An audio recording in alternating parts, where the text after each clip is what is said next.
Thomas Ruskin is a former detective investigator with the New York City police force. I spoke to him about this issue and I asked him why we don't see such tough gun legislation in countries like the United States.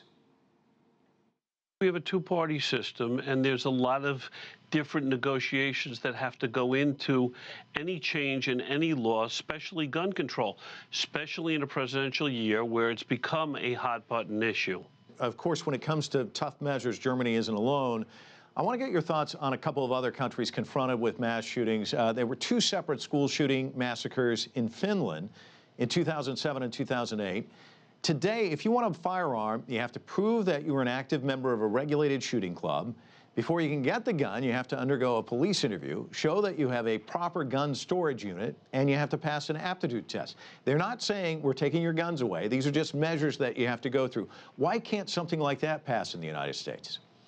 I think first we have to concentrate on a real confirmed background check and how we're going to control who gets guns. And then how we're going to control the people who have guns. Are we going to at all monitor them? So you have the Orlando shooter, the crosshairs of an investigation of the FBI or local police. Do they then have the right, based on law, to go in and take the guns for the safety of that person as well as other people? Australia, lawmakers there after 1996 passed sweeping gun control legislation after the Port Arthur massacre, I should say. Now, the measure outlawed automatic, semi-automatic rifles as well as pump-action shotguns. They had a nationwide gun buyback program that netted more than 600,000 weapons turned into authorities. And the Australian Prime Minister at the time thought perhaps he might get bounced from office. That didn't happen. He stayed in office and served for some time after. So the dynamic here in the United States, it seems lawmakers seem to fear that there will be blowback on gun measures, even when opinion polls show that most Americans are in favor of tighter gun control laws. In fact, support for background checks and other measures debated by the Senate right after the Orlando shootings, right about 90%. Help us make sense of this. Well, as a former New York City police officer who did have guns pointed at them, was at the scenes of shootings, I am all in favor of stricter gun control. It's just how we're going to control it.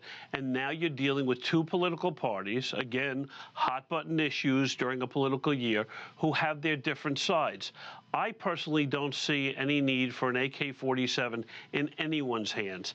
We're past the days of when the Constitution was passed and what our forefathers and our founding fathers deemed as gun control or basically as the right to bear a weapon. The weapons have become much more sophisticated. So moving down the road, I think we have to look at what's happened in this country and around the world in the countries you cited and decide which is the better way to control guns and who has them and control different people who have guns, as I said, who come under investigation or start suffering from mental illness. Researchers at Arizona State University and Northwestern came out with a report in 2015. Their study showed that mass killings involving firearms occur approximately every 2 weeks in the United States, while school shootings occur on average monthly. Still, inaction in Congress. So is perhaps the approach wrong? Instead of targeting guns, which so many say is protected by the Second Amendment, should they be going after or limiting control of the sale of ammunition? And I was checking one site online touting sales of these large magazines saying, quote, for the past 3 decades, 30-round stick mags have been the norm for AR-15s. And you were just talking about these weapons. They have magazines with huge amounts of ammunition. Listen, as a police officer, I used to carry a Glock 9 on duty with 15 shots, one in the chamber, capable of firing, I guess, 16 shots. Should I need to protect myself or someone else? I don't believe in large magazines except for law enforcement and security and investigation professionals anywhere in the world.